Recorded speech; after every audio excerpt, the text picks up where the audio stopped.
Hey everybody, Omega Alden plays Civilization 6 Gathering Storm continues with our random Russia domination only victory game, where we are preparing ourselves for a little battle against Rome.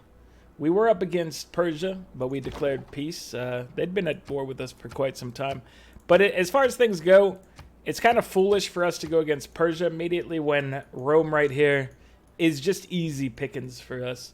Low-hanging fruit, man, you gotta go for it. We got to get him at some point regardless. But we're also at war with England, but she's about to perish, so. I hardly even considered that worth mentioning, is the thing. The battle with England is insignificant, meaningless. Well, at least at this point, because look at this cool city we got here. Liverpool with these two volcanoes, man. These are some nice tiles. Liverpool is living it up. Bradford, however, not in the same boat. While it looked like they might have had some nice tiles, they, in fact, do not. We're just going to drop some tiles down, some improvements. We still don't know how to go in the water. We're getting sailing as we speak. So, yeah. Not a lot to say about that. Novgorod, we would like to get you the most production possible, and I think that means going to Astrakhan. It looks like 3 and 3, or Birmingham maybe. We'll just do this though. We've got a Forbidden City in 9 turns, a Settler in 9 turns, Kilwall, Kisawani in 9 turns.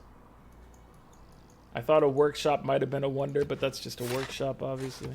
I was just looking at the iconography, and I was like, ooh, what is this? It's a workshop, dude. You played this game enough. You should know this by now. Do we want to trade 20? We have 180.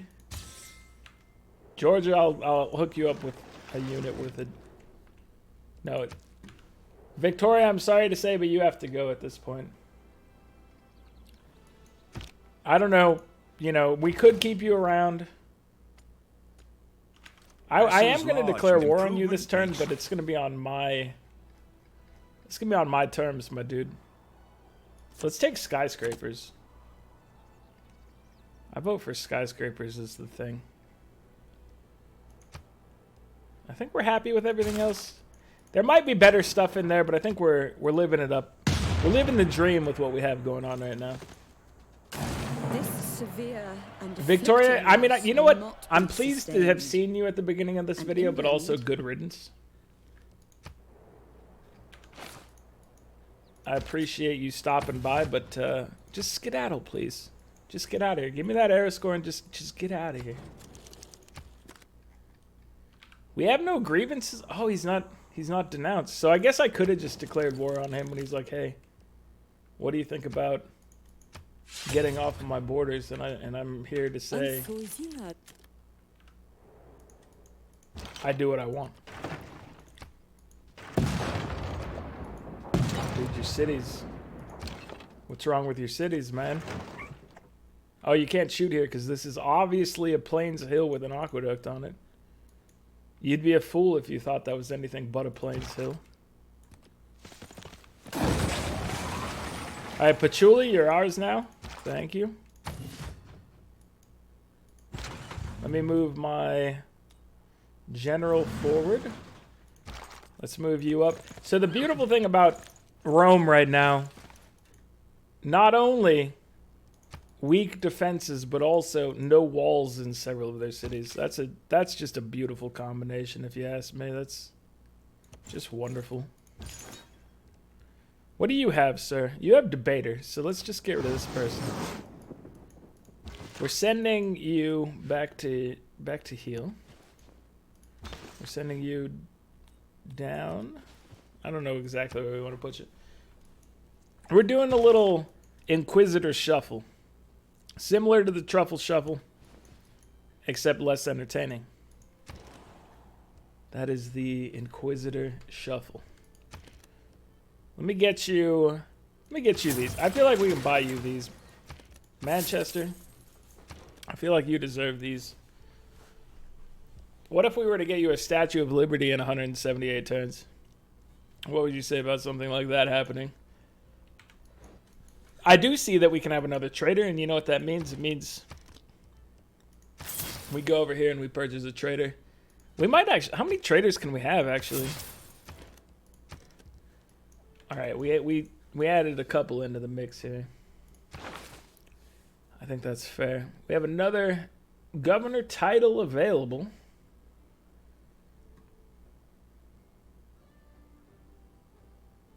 What are we looking for from a governor title at this point? Let's add another governor into the mix. How about we bring our friend Liang in?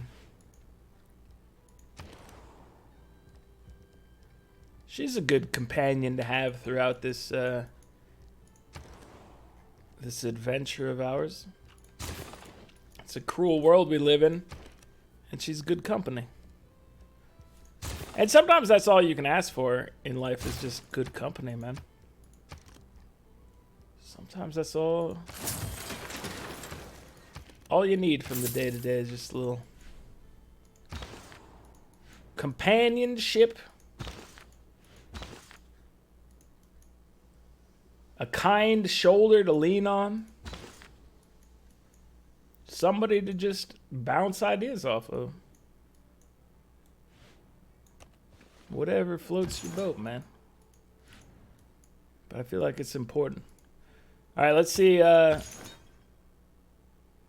We have the translator. He's got one charge. But in general, what we've been trying to do is just kill off enemy apostles that have been prevalent throughout our adventure up to this point. Dude, your cities are so weak that just one of our boys with no support, no foundation backing him, can just walk up here and do this to you. I need more boys. Let's spend faith on this boy. Thank you. These are my sons, and I need them to thrive. Let's go mine this one. Beautiful. Okay, so Leeds, what are you up to, Leeds? You have one charge for this man. You're looking like you have a decent amount of food. I think you're lacking on the production front. So let's go ahead and mine this to give you a very production centric tile there.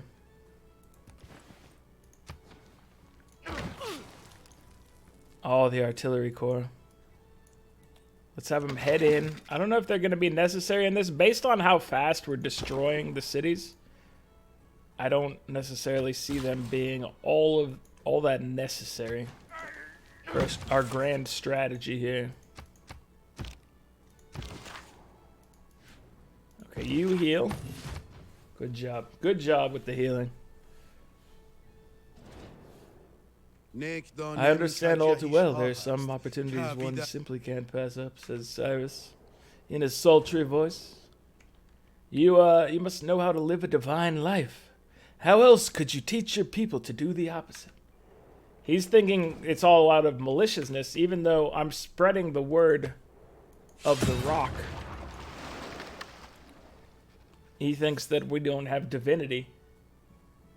How can you look at the rock and not see divinity is my question for you, Khmer friend. That is my question. And I need you to go ahead and answer it. Earnestly and honestly, please.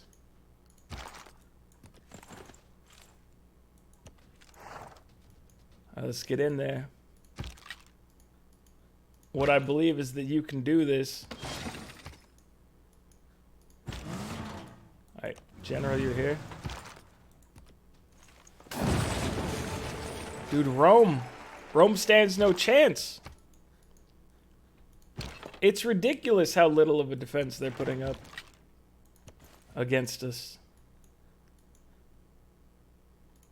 My units are so fast and strong in comparison to their own. It's like these are children. Roman children versus the Russian elites. It's kind of a weird way to phrase it, probably. Let's bring on... You know what? I don't care if it's not useful. Let's bring on the Eiffel Tower. It adds appeal across the territory. We've got a wide territory, and therefore I feel like the Eiffel Tower is a must-have. I know that it's definitely not a must-have for a conquest such as this. But I feel like it's very effective. It's a lot of bang for your buck. That's what I'm seeing from this. A lot of bang for the buck.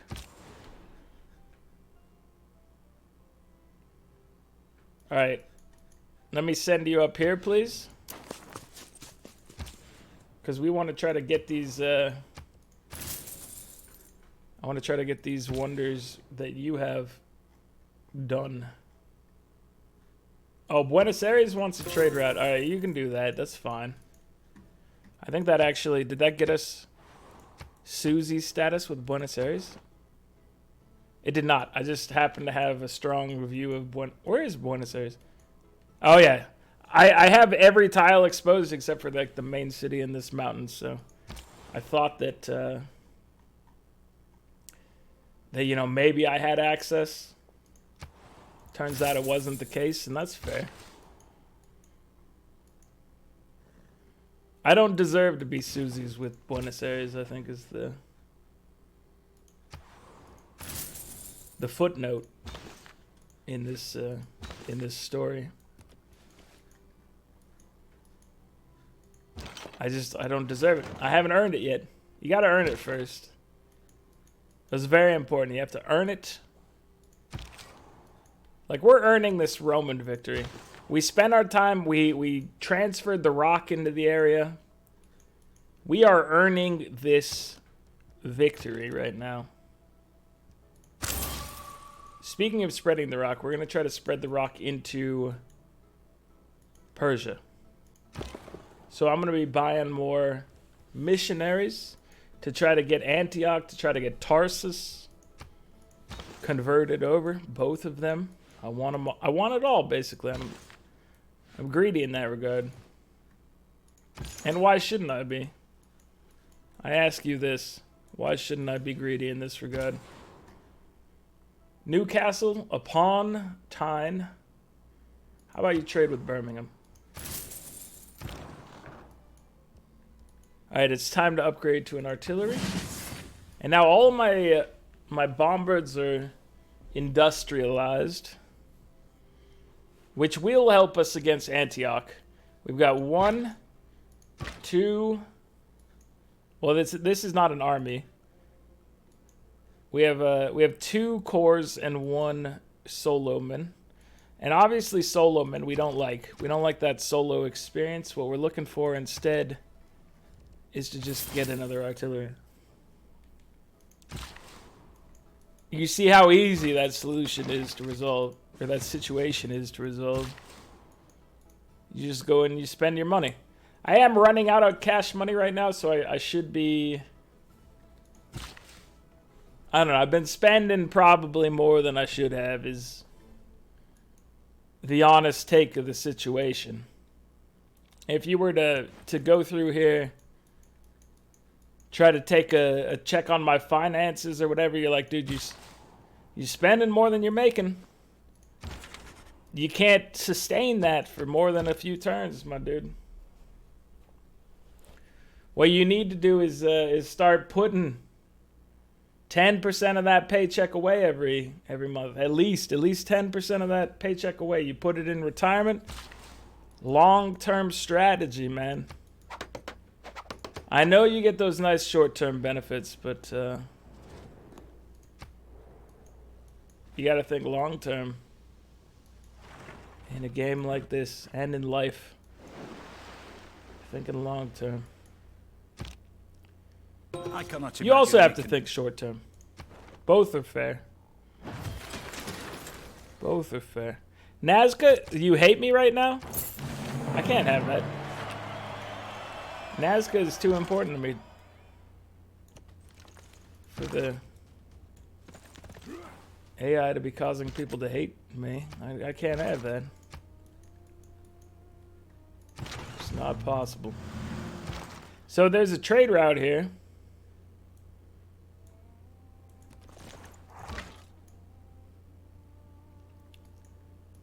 But also, this is where I can move my boy.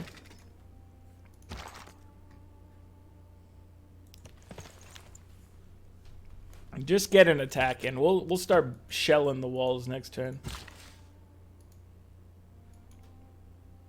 They're claiming that Ostia is going to flip on us? I don't know about this. I don't believe it. I think Ostia is too loyal to do such a crazy thing as to flip on us. There's no way they'd turn on little old me. I know this deep down in my plums. Alright, Capiti. You are Protestant, and I can't support that. We've told you that, you know, the rock is the way. And yet here you are. Here you are, just doing whatever you feel like doing. Inviting Protestants into your home. Come on, you got to bring Samoans in.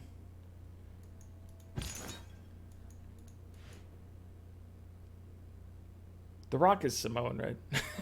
I'm not big. Yeah, they come. They're like. I can't remember what. He's definitely Samoan. I'm questioning it in my mind, but I'm saying it out loud with at least partial confidence, because I have to believe it to be true.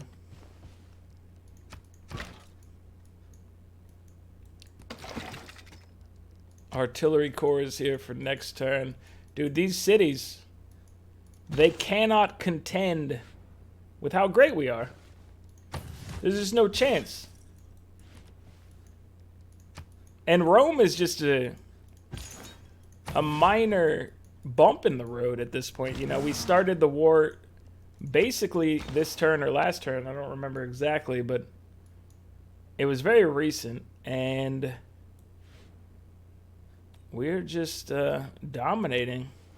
This Inquisitor only has one charge. I was going to bring him down to Manchester to use his charge, but I'd really prefer to kind of keep him alive. Liverpool, you've been converted to the cause.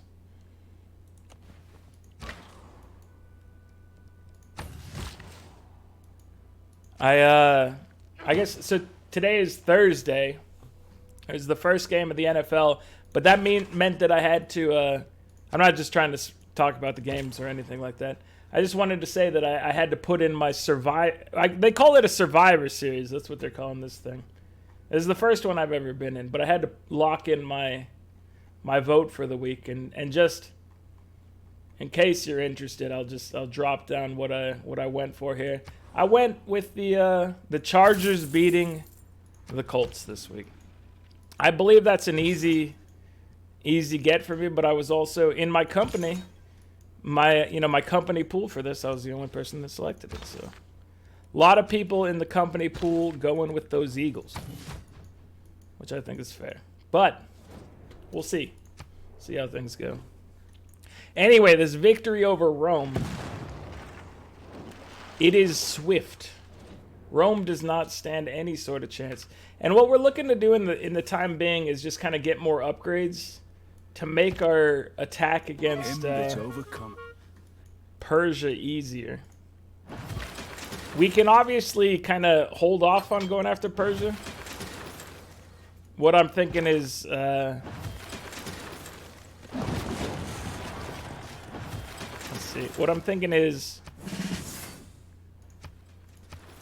since Persia is one of our tougher enemies, what we can do is like take everybody around them. We could head down into Georgia. We could go after Japan. You know, we can just basically cut off everybody around them, while anybody, you know, you go for the low-hanging fruit in there. We already took a lot of time bashing our head against Scotland at the beginning. We don't need to be doing that forever. So if we can get some easy victories, I think we should go for it. That's my thought on the situation. I think you take what you can. There's no reason to go after the hardest target that's out there. A lot of times there is a reason to do that, in that, like, you know, that stands to get you the most ground and then bring the strongest AI in. I think he's the strongest AI, but at the same time, I don't think, in this case, I don't think we need to kind of focus on that. Like, sure, he is the toughest of the crew out there, but that doesn't mean we need to take him out right now. We're on a roll, and so we should take this opportunity to take out whoever we can, whoever makes the most sense at a given moment in time. And that may not be him. Right now, I don't think it's him. In a few turns, that may change, but for now, I just don't see it being him. I do not. All right, let's repair all your stuff. Thank you. Rome. Apostle. Everybody get within healing range. All right, you've healed up. You are my translator.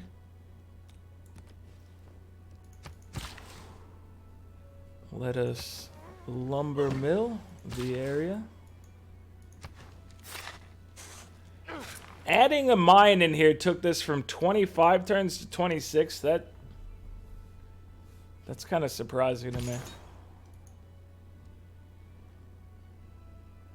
The projections confuse me. All right, Patchouli. Let me convert you over and get 100 American gold pieces. Thank you. Right, Antium and Aquilii. We're coming for you. Oh, we gotta drop a Nazca line down, make all these tiles nicer. Dude, I love Nazca line. If you can't have Petra in your city, Nazca line just makes a lot of tiles nicer if you have any sort of desert. You got a desert scenario going on, then that Nazca line, you gotta appreciate it. He has 2 charges left. The city of Manchester, I think, is a primary target for our remaining charge prior to him being gone forever. I don't like sending my inquisitors to their doom. I like them protecting my land. Even though, so there's no real need to be too cautious about religion in this game for me. If we can get the benefits of the crusade, so be it. And I think we should work towards getting the crusade in Persia. But it's not the end of the world if you don't have it. You have proved a reliable partner in resolving international conflict. Canada commends you. Wilfred, dude, same to you, brother.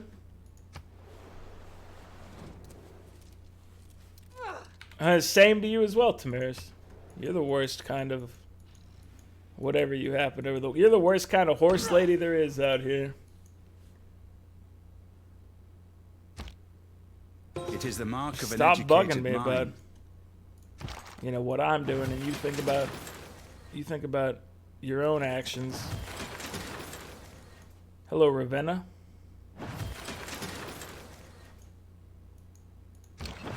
Alright, these should be over here easy to take. I guess we will. I want to get vision. And I have acquired vision.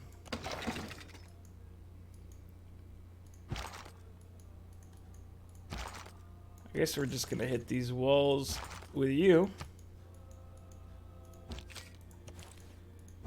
Head on through, my friends. Dumfries, what are you up to? Let's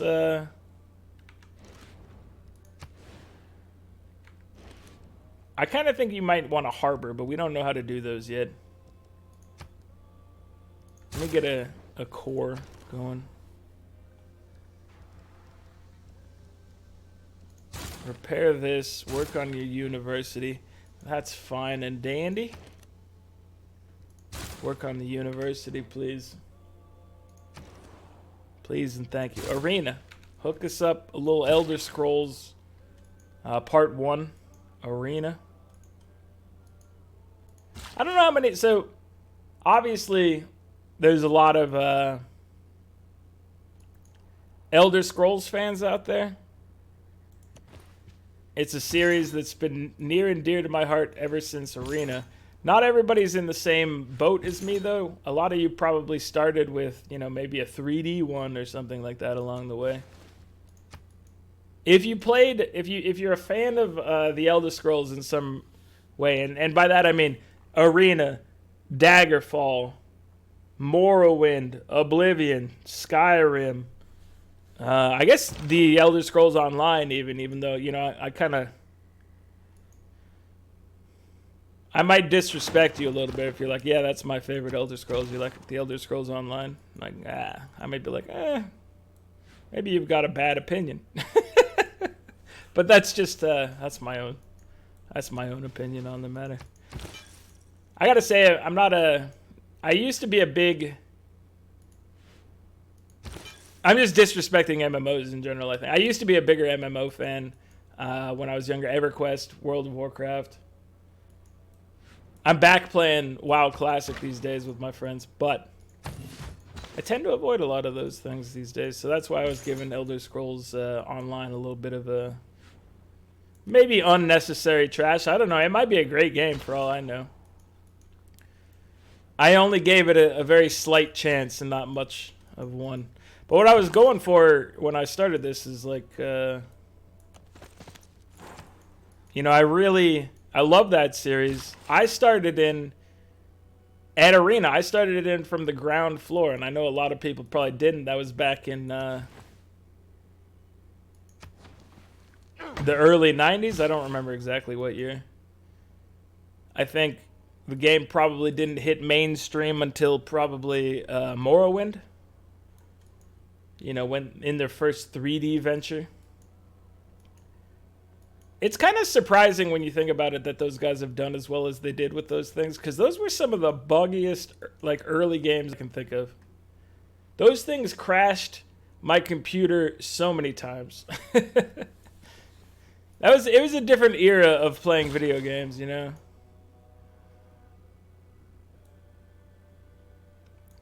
They had some very buggy, crashy stuff going on. And yet I put up with it because I was like, dude, this is a fun game. But I'm interested to know what you guys, if you're an Elder Scrolls fan of some variety, let me know, you know, where you started in the series, because they're all good. And if you started at, you know, part 1 like I did, that's cool. If you started at Skyrim, that's also cool. If you started at Elder Scrolls Online, I'm confused, but at the same time, more power to you. And if you've never touched it, also fun. Has nothing to do with Civ, obviously, but it is one of my favorite series, by the way. I don't know. I don't necessarily love what they do with each incarnation of the game, but I'm always interested to see what they decide to put out. I want them to put out a new one, and I know they're working on it, but it takes a long time to make an open world game and to make it, you know, meaningful and fun to adventure around in. And I think, you know, even they've stumbled over themselves, stumbled over ideas along the way, what is good and what is, you know, not about an open world experience. Overall, they're doing pretty well with it. It's not an easy thing, is something I'd like to make extremely clear. when you always hear about the video game studios that are experiencing major crunch, you know, and I don't know how much you guys pay attention to this type of stuff, but you know, there's a very general. Not all who want. I don't know. I wouldn't call it accepted these days, but it's a widespread thing of like, you know, a lot of game companies have crunch, and what crunch means, if you're unfamiliar, I think most of you probably have some idea, but in case you don't, it's just like when people are working way more hours than would standardly, you know, or be the standard. If you're getting paid for 9 to 5, you're working from, you know, you got in, you didn't even leave. You woke up at 6 a.m. You started working until, you know, 2 a.m. and then maybe you went home that night and then you came back again at 9 in the morning and you did the same. You started the whole thing over again. There was at least a more prevalent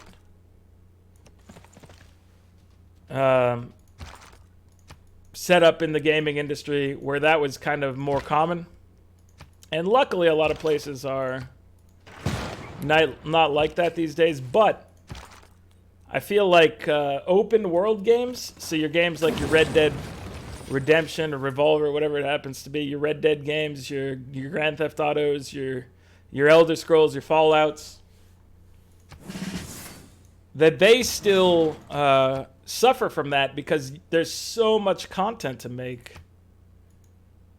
so much to be done in such a little amount of time that it's just kind of what some would probably think as an unescapable, unavoidable fact of life when making that type of game. And I don't know if that's the case or not, but I'm just basing it off of my recent knowledge or my recent thought, my recent observations from those things, from your Fallout, you know, your Fallouts, your Red Deads, your Dragon Ages. A lot of crunch happening in the development of those things.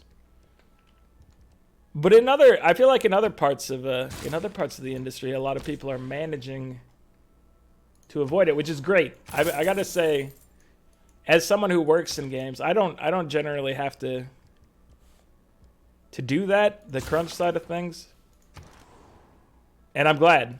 I don't have a family or anything like that, but imagine working in games and being expected to do those types of things, and then also trying to raise a family. That's pretty ridiculous, and I can see why so many people would just instead leave the industry and go somewhere else.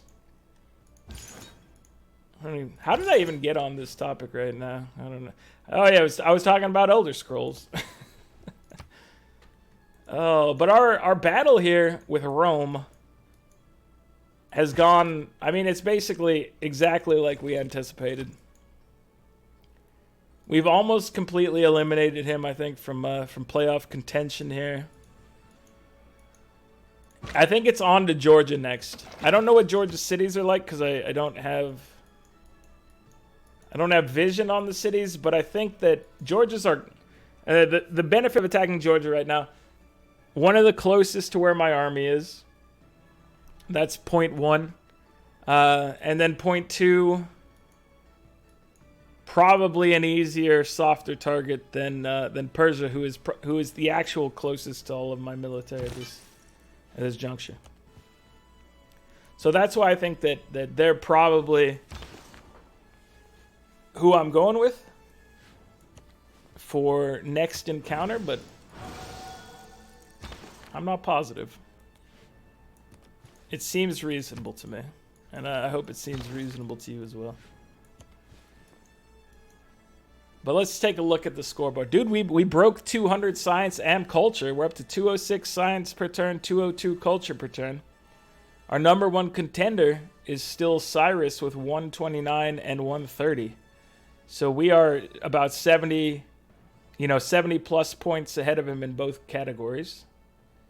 Canada's at 127 and 108, so Canada's close on science to Cyrus, but, you know, culture, not quite there. Next after that, it looks like Montezuma with 80 science and 90 culture. And then Georgia might be the next person there with 73-63. There's also Tamiris with 61-74. Tamiris has one of the higher military scores. Montezuma has the highest of the people we know with 1588. I don't always think that military strength is a good measure of actual military prowess, by the way, because I don't know how much technological advancement matters to the military strength score. This is something I probably should look up sometime, but I feel like oftentimes you'll see the AI with a very high military strength, and that comes from them just having a lot of low-quality units instead of a few higher-quality units. So we'll see what it actually means for Montezuma at some point, but we don't know right now. The game's claiming he might have some good stuff going on, but his cities are strength 45, strength 57, so I don't think he has anything. 45 over here. I don't think he has anything incredible, so I think the game might be overrating his overall military strength at the present moment. But that's going to be it for this one, guys. We have captured we've captured 4 capitals. I believe there are... how many AIs were there in this one? 14?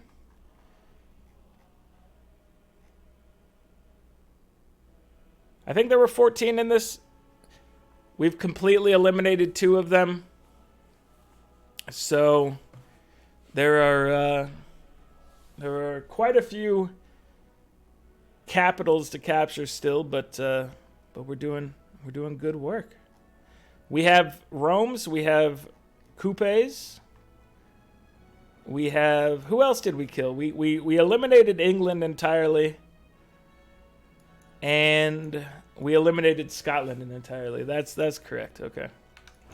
So, join me next time as we conquer Rome completely, eliminating them from the game. And then probably what we're looking to do is move on to Georgia, who we're not entirely sure... Never mind. Her military strength is 66. We are going to decimate Georgia. She's right here. You know what we're going to do right now? I know we're attacking Rome right now. Just as a treat before we go out. Colonial War. And then I just want to take a peek. Oh, look at this. Ripe for the picking. All right. So there you go. You just get a little peek of what Georgian life is like down here. But that's going to be it for this one. Like the video if you're enjoying it. Subscribe to the channel if you'd like to see more. I'll catch you guys next time. Later.